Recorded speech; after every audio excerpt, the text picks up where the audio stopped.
Hello and welcome to cookingflavors.com. For today's recipe, we look at the preparation of a very sweet dish, which is Sakkarai Pongal or Chakkarai Pongal or sweet Pongal.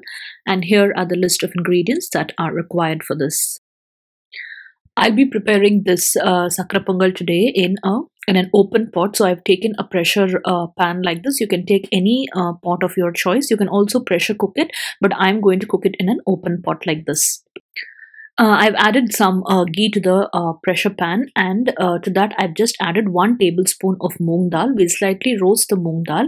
I'm going to take half cup of raw rice, that is the rice that we use, hapata arasi. So for half cup of rice, just use 1 tablespoon of Moong Dal. If you add too much of Moong Dal, it's going to give you a Pongal texture. We don't want this. So Sakkarai Pongal always uses very little bit of Moong Dal. Since I'm cooking the Sakkarai Pongal in an open pot, I'm not giving you any measurement of water because as the Moong Dal keeps cooking and as the water keeps reducing, we'll keep adding in water. So I'm not giving in any specific measurement for water. As I told you earlier, I roasted this Moong Dal in ghee a little bit. There are 2 reasons for doing that. 1, it gives you a good aroma, and 2, when cooking in an open pot like this, as the Moong Dal keeps cooking and boiling, it has a tendency to spill over, so we don't want it. So add a little bit of ghee or oil and roast it beforehand before adding in the water. Now when you're cooking in an open pot like this, you have to make sure that you are next to it, because if the water reduces, it will start sticking to the bottom of the pan, so we don't want that. That's why always when cooking in an open pot, make sure you take a heavy bottomed pan or a pot like this. While the Moong Dal is cooking, we'll give it time to cook for about 80 to 90%. While that's getting done, we'll get the jaggery ready. For today, for half cup of rice, I'm taking 3/4 cup of jaggery. For half cup of rice, you can take somewhere around 3/4 or to 1 cup of jaggery. It totally depends on what sweetness you prefer. And some varieties of jaggery are more a little sweeter than the others. So adjust this according to your taste and sweetness that you require.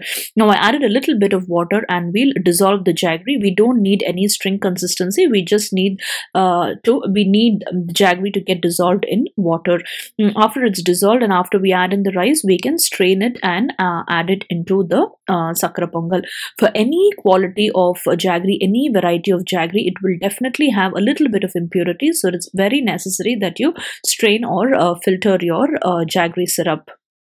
Now it's time to add in the rice. I've washed the rice nicely and I've soaked it in water for about half an hour.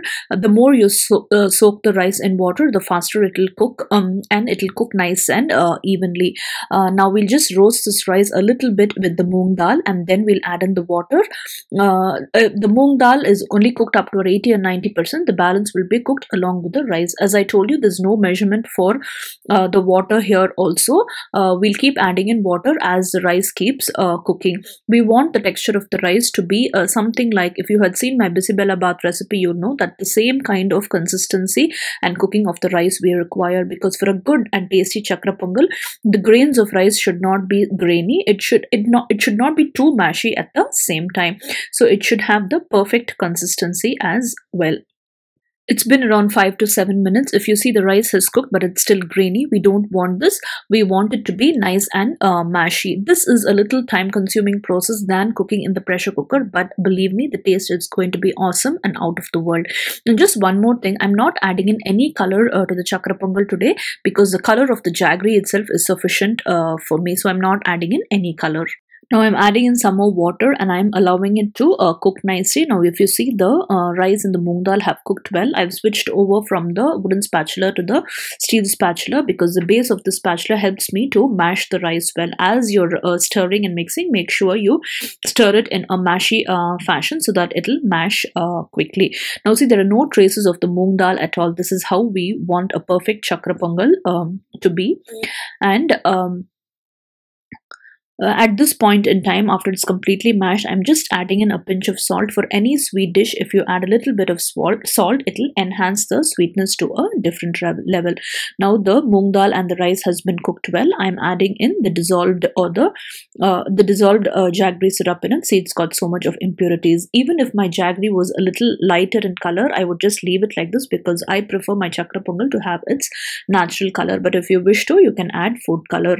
Now see, the jaggery itself has given me nice color. It looks a little runny and watery, but don't fret, because as it keeps reducing, it'll get nice and thicker, and it'll be nice and tasty. At this point in time, check for the sweetness. If you think the sweetness is not enough, you can dissolve a little more of the jaggery and add in the syrup here. Now we'll wait for this to reduce nicely and thicken well. Now to this, I'm adding in just a pinch of edible camphor to give it a nice flavor.